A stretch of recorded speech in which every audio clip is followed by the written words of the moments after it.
What's up, YouTube? It's the Action Figure Grader coming back to you with another video. And I'm looking at myself in the camera right now, and I look as terrible as I feel. I just got out of a routine medical procedure. So I wanted to get this video out there because earlier this morning, a news article just got published on GoCollect.com. GoCollect is one of the largest comic book collecting websites that's out there.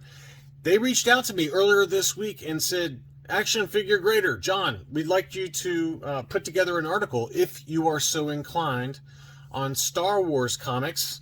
And I happily obliged. And they really liked what I had to say. And so I put together an article that I entitled Star Wars Keys During the Summer Freeze. And beyond the rhyming, it's really referring to the fact that we're in between live action content for Disney Plus. Obviously, the Book of Boba Fett and Obi-Wan Kenobi have come and gone, but we've got a little bit of a wait here. There's about a 6 to 8 week kind of lag here before the new Andor series premieres on Disney Plus at the end of August. And usually when that happens, at least over the last couple of years, there's kind of a lull period and prices tend to flatten out. If you combine the lull with the fact that the comic book market is kind of lower than usual over the last 3 to 6 months, there are some really nice books out there. And I covered a number of different books in the article, and in the video description for this video, I will include a link to the GoCollect article that I wrote. And I hope that you guys enjoy taking a look at it. Make sure to go check it out and comment in the video, or excuse me, comment in the article. Let me know what you think. But it was a lot of fun putting it together. I'm very appreciative to Sarah, who's kind of in charge of their social media and articles for different writers. She has been a pleasure to work with, so thank you, Sarah, so much over at GoCollect. But this is kind of the nice artwork that they designed for the article, and here is the article. So it's on GoCollect. It went live this morning. And as you can see, I am the writer there. So anyway, it was my first article I've ever written for Star Wars comic books, and it was a lot of fun to put together. I'm not going to go through all of it. I would encourage you to click on the video description and go to GoCollect's website to check it out. But I thought we'd talk just really briefly about a few of the books that I mentioned in the article. I picked 4. And then I also picked 4 honorable mentions, depending on your price point and budget and things like that. But it was just so much fun to kind of put together. And I will mention this, is that all of the books, almost all of the books that I mentioned in the article are ones that I personally have put money towards. So it's not like I'm touting books that I don't have in my collection already. You know, I put my money where my mouth is for a lot of these. And one of the ones I mentioned is obviously Shadows of the Empire. If you follow me on Instagram, you know that I have 3 copies, 2 direct editions, direct sales editions, as well as a recent newsstand edition. And, you know, for those of you that do collect Star Wars comics, you know, this book came out in 1996, and mid-1990s newsstand editions are very tough to find. And one did get listed on eBay that I did manage to pick up, so I was very happy about that. But this is a book that I do think has good long-term potential, or if nothing happens with it in terms of live action content, Shadows of the Empire is just a great book to have in your collection if you're a Star Wars fan. It's the first full appearance of Prince Xizor, the leader of the crime syndicate known as Black Sun. That's his first comic book appearance. It's also the first cameo appearance of Dash Rendar, who's kind of a reluctant hero.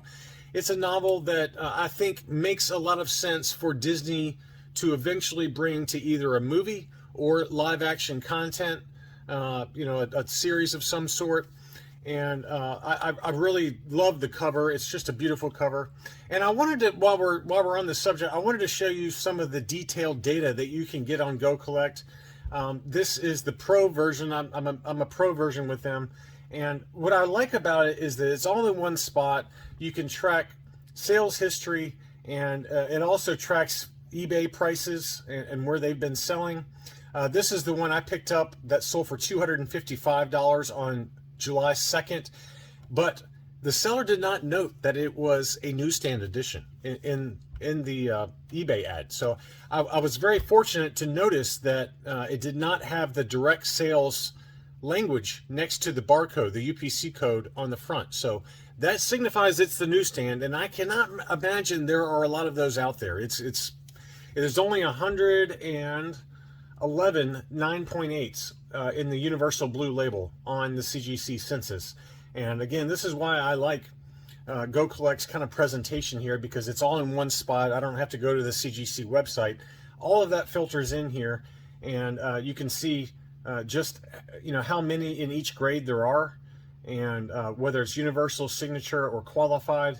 But again, there's only 111 total between direct sales and newsstands.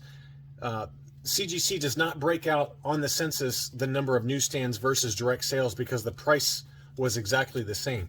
Now, if you go to something like Heir to the Empire #1, there's a newsstand breakout as well as a direct edition breakout, because the price point was different on the cover of that book. So they do break those out separately. But at least for Shadows of the Empire, there's 111 total, and I just think long term there's a good chance that hopefully Disney and Lucasfilm come to their senses and explore the criminal underworld. They had a perfect opportunity to do it within the Book of Boba Fett, but they didn't really do it. The Pike Syndicate was mentioned, but there's so much more out there, whether it's the Crimson Dawn Syndicate or Black Sun. And I just think that this book is one that is ripe for a small miniseries. I'm just surprised that they haven't done it or are not at least exploring it. But you can see some of the recent prices out there. Again, the one I purchased was a newsstand, which is much more rare. But even the direct editions have been selling anywhere from, on the low end, $180 all the way up to $270. I think fair market value for this book is $200 or less. I think if you're patient, given that the market is down for the overall comic book market, if you are patient and wait for an auction, I bet you can pick it up for under $200 in the direct edition. That newsstand that I picked up that's the first time I've ever seen one, period. So when I saw it at an auction, I decided that I had to buy it, and I went big on it, and I got it for $255, which I think, given that there are some data points both slightly lower as well as slightly higher for just the direct edition, I'm very happy that I was able to pick that one up. Another one I mentioned in the article is one that we've talked about in the past many times on the channel, and that's Thrawn #1. This is the origin story for Grand Admiral Thrawn, based on the novels by Timothy Zahn. He's had, I think, 6 novels here recently, and they are fantastic. I've reread them many, many times. The interesting thing about this book is that in the standard Paul Renal, Luke Ross cover, which is this great cover here, it's actually got a pretty low CGC 9.8 census. And for any of these modern books especially, I would really recommend getting a 9.8 if you're going to get one graded, if you're going to get a slabbed edition. It just in general, for modern books, kind of like, 90s and up, it really makes sense to pony up and get the 9.8. But I was really surprised when I saw the census for this book. There's 217 of them, but there's 428 of them that have been graded in the blue label. So that's only a 50% ratio in terms of 9.8 grades. And that's a pretty low number for given how new this book is. I believe this book was 2018. Yeah, 2018. So usually, these modern books, you're kind of like 70, 80, 85% are 9.8s. But this book is only 50%. Only half of books that have been graded are in a 9.8. So it's a tough 9.8 to get relatively, given how new the book is. It's also his origin story, the beginning of Thrawn's origin story. And I just think it makes a lot of sense. Looking at the sales history, that they've been selling anywhere from, recently from kind of 200 as low as 175 plus shipping. And I would aim for under $200 for this book. I just think that Heir to the Empire #1 is his first comic book appearance, Grand Admiral Thrawn's first comic book appearance. That book is very, very expensive, even in lower grades. So I think the next best book would be Thrawn #1. It's just a great cover. There are certainly is a 1 in 50, I believe, ratio cover that is very, very pricey, that goes for many thousands of dollars. But I would stick with just the standard cover A. It's a great cover, and I think has a lot of good long-term potential. One of the, I had, as I mentioned at the beginning of the video, I had a number of honorable mentions. So I had 4 picks and then 4 honorable mentions. The other honorable mention, as it relates to Thrawn, is Thrawn #6. And this is not only the first meeting in comics between Thrawn and Darth Vader, but it also has the first comic book first appearance of the Chiss Admiral. Her name is Admiral Arlani. I hope I'm pronouncing her name right.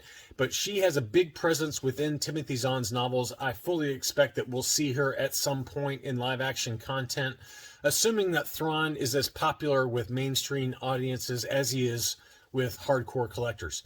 But so you get a double whammy with this book. It's the first meeting between Vader and Thrawn, and then you also have that small first appearance. And there's only 53 of these on the census, only 53 9.8s on the census out of the 94. So this is another one that's pretty tough to get in a 9.8. And the price has come way back down here recently. One sold at an auction for $90, which was an absolute steal. I probably would have paid that. I think that was a stealthy auction and not indicative of the real market value for this book. I think the real kind of the 30, if you look at the 90-day moving average for this book, you're probably more like in the $200 range. There's one that sold at $280, one at $255, but those data points are older. I still think that $200 and under for this book is pretty good. So what's interesting is that this has a smaller print run.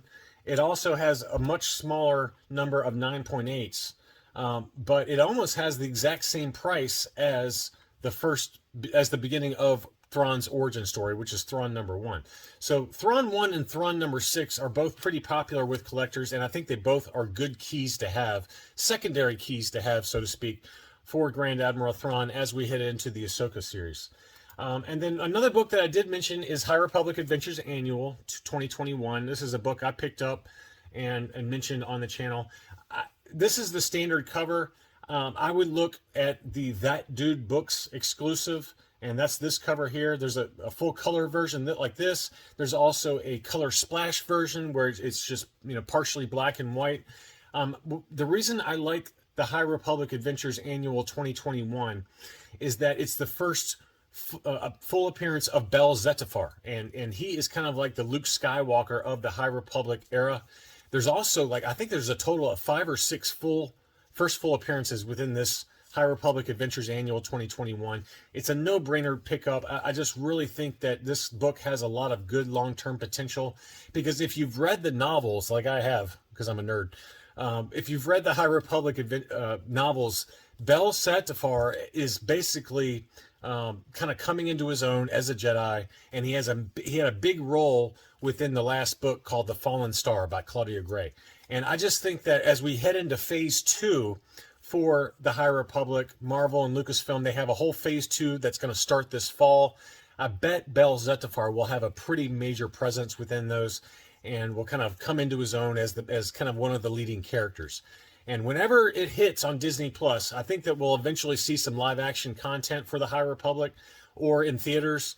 And we're probably, again, a few years away from that. But I really think that Bel Zettifar is a great character and has a lot of long-term potential. But anyway, I encourage you to go back and check out on GoCollect's website my article. Let me know what you think. It would be great if you guys, if you don't have a free account, you can get a free account with GoCollect, and it allows you to comment in my video, in my article. I'm just trying to get the word out there, and if people are receptive to my writing style, then I'll try to put together another one soon. So that's all I really had for this video. Thanks so much for watching, and I'll be back soon.